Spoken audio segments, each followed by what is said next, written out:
Chief election commissioner की ज़ेर सदारत पंजाब और केपी असेंबली इंतखाबात के हवाले से इजलास हुआ है। मजीद तफसीलात जानते हैं हमारे नुमाइंदे जाहिद मशवानी से। जी जाहिद, अपडेट कीजिए, इजलास में क्या फैसले हुए हैं? इलेक्शन कमीशन का ये हंगामी इजलास खत्म हो गया और फैसला ये हुआ है कि लाहौर हाई कोर्ट के फैसले पर नजरसानी की दरख्वास्त दायर की जाएगी। यही फैसला हुआ है और ये इस्तदा की जाएगी कि दरख्वास्त में कि फैसले की मजीद तशरीह की जाए। इससे कबल इलेक्शन कमीशन में आम इजलास हुआ और मुतल्लिका तमाम हुकाम ने इस इजलास में शिरकत की। कानूनी टीम तो लाहौर हाई कोर्ट के फैसले को चैलेंज करने का उन्होंने मशवरा दिया और इलेक्शन कमीशन ने पोल डे का तयन जो है वो कहा कि नहीं कर सकी और पोल डे से मुतालिक तारीख देना गवर्नर का इस्तेहकाक है। कानूनी टीम ने मशवरा दिया कि इस हवाले से नजरसानी की जो दरखास्त है वो दायर की जा सकती है।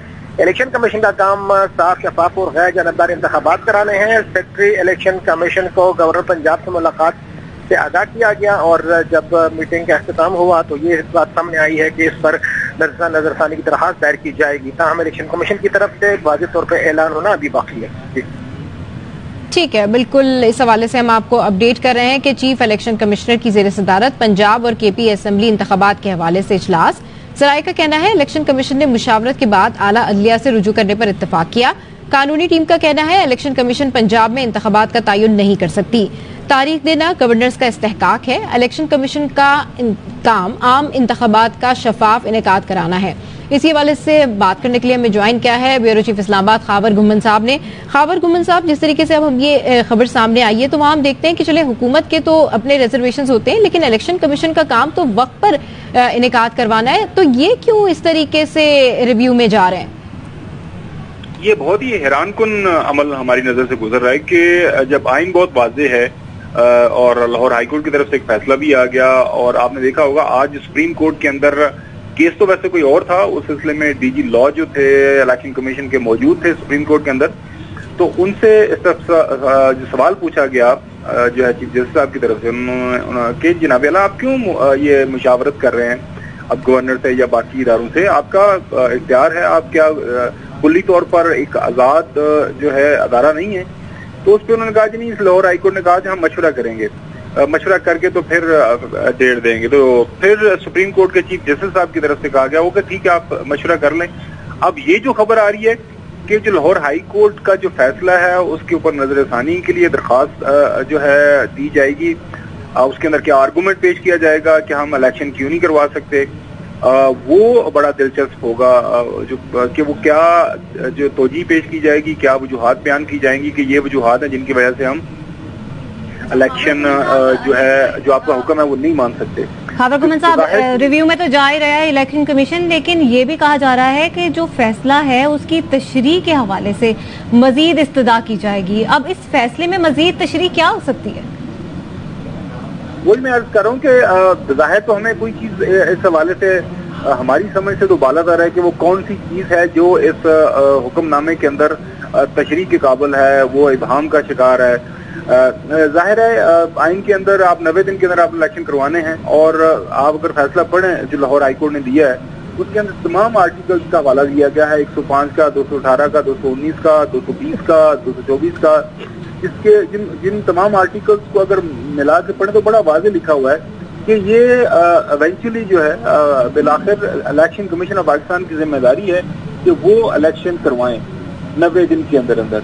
अब उसके ऊपर इलेक्शन कमीशन अब क्या तोजी पेश करेगा लाहौर हाईकोर्ट के सामने, this something very interesting to no.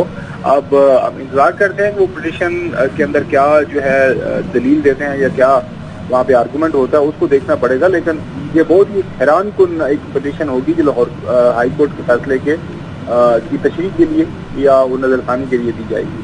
अच्छा खबर गुम्मन साहब, बिल्कुल ये बहुत हैरानकुन बात है क्योंकि इलेक्शन कमीशन का एक ही काम है कि अगर जब भी हुक्म आए अदालत की तरफ से, जब भी असेंबली तहलील हो तो इलेक्शन कराए जाएं। फिर हम क्यों देख रहे हैं कि इलेक्शन कमीशन की हवाले से खबर सामने आ रही है कि मुशावरत के बाद आला अदलिया से रुजू करने पर इत्तफाक किया गया है, तो ये हीले बहाने क्यों तलाश किए जा रहे हैं? इसका क्या जवाब बनता है? क्या इसका कोई कानूनी ऑप्शन भी होता है? इलेक्शन कमीशन के पास ऐसा इख्तियार है कोई? देखिए, एक तो ऑप्शन मुझे लग रहा है कि उनके पास एक जो वो तो बिल्कुल एक जो आर्गूमेंट पेश कर सकते हैं अदालत के सामने, वो ये है कि वो अदालत को जाकर ये बताएंगे जनाब आला देखें हमने जो है वजारत खजाना से पैसे मांगे, वजारत खजाना हमें पैसे नहीं दे रही, हमने जो है वजारत दाखिला से सिक्योरिटी मांगी, वजारत दाखिला हमें सिक्योरिटी नहीं दे दी। हमने वजारत दिफा से जो सपोर्ट मांगी कि हमें पोलिंग स्टेशन, जो हसास पोलिंग स्टेशन है, वहां पे डिप्लॉयमेंट के लिए जो है रेंजर्स या आर्मी चाहिए, तो वो उसका हमें इनकार हो गया। तो आप हमें बताएं कि हम जो है अब इलेक्शन कमीशन के पास ना तो वो इतनी मैन पावर है, ना उनके पास अपने पैसे हैं, ना वो चीजें हैं, तो वो किस तरह करें। तो अब ये एक बड़ा ही एक गुजलत पैदा होती हुई हमें नजर आ रही है। बस दुआ करें कि पाकिस्तान जो है आइन के ताबे ही आगे बढ़े, और आइन के ताबे अगर बढ़ना है तो फिर तो 90 दिन के अंदर अंदर आपको इलेक्शन करवाने हैं। लेकिन अभी तक जो हालातों पर क्या नजर आ रहे हैं वो बिल्कुल ही जो है उसकी समझ बूझ नहीं आ रही। ठीक है, ख्वाब गुमन साहब हमारे साथ रहिएगा। पाकिस्तान तहरीक इंसाफ के रहनुमा फारूक हबीब साहब हमारे साथ मौजूद हैं। फारूक साहब, चीफ इलेक्शन कमिश्नर की ज़ेरसदार कुछ देर पहले इलेक्शन कमीशन का हंगामी इजलास हुआ है और उस इजलास में लाहौर हाईकोर्ट के फैसले पर नजर सानी की दरख्वास्त दायर करने का फैसला किया गया है। किस तरह से देखते हैं आप इसको? देखिए, नजर सानी क्या करनी है, इलेक्शन कमीशन क्या नजर सानी की दरख्वास्त देगा।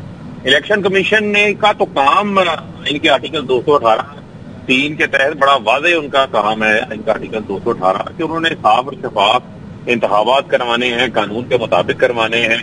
आइन का आर्टिकल 105 बड़ा वाज़ेह है, 90 रोज में इंतखाबात होने हैं। तो इलेक्शन कमीशन क्यों पार्टी बना हुआ है? क्या इलेक्शन कमीशन का काम जो है वो गैर जानिबदार रहना नहीं है? इलेक्शन कमीशन तो जानिबदार हो गया। इलेक्शन कमीशन अगर नजरसानी की अपील दायर करेगा तो इसका मतलब ये है कि इलेक्शन कमीशन खुद पार्टी बन गया है। क्या इलेक्शन कमीशन ने पीडीएम को ज्वाइन कर लिया है? क्या इलेक्शन कमीशन जो है वो आज वो जबान बोल रहा है जो कि गवर्नर, जो कि एक नून लीग का वफाकी साहब का वजीर है, या जेयूआई का गवर्नर जो वहां पर फजल रहमान का रिश्तेदार है, उसकी जबान इलेक्शन कमीशन बोलने लग गया है?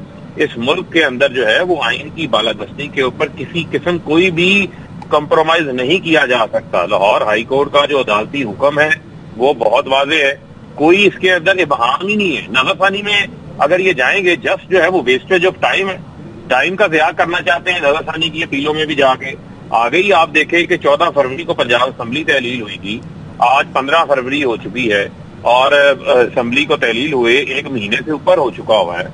वैसे ही आपको 54 दिन के अंदर अंदर आपने इलेक्शन कमीशन को चाहिए शेड्यूल देना है, कागजात नामजदगी है, कागजात का जो है वो एतराजात हैं, फिर कागजात की फाइनलाइजेशन है, फिर कागजात जिन उम्मीदवार ने वापस लेने हैं, अपनी उम्मीदवार, और उसके बाद कम अज कम 28 रोज इन्होंने कैंपेन के लिए भी फराहम करने हैं उम्मीदवार को, तो उसके लिए भी 54 रोज इनको चाहिए। तो क्या इतना वक्त इनके पास है? तो लगता है कि कोई पसे पर्दा इलेक्शन कमीशन को हदायत मिल रही है जिसके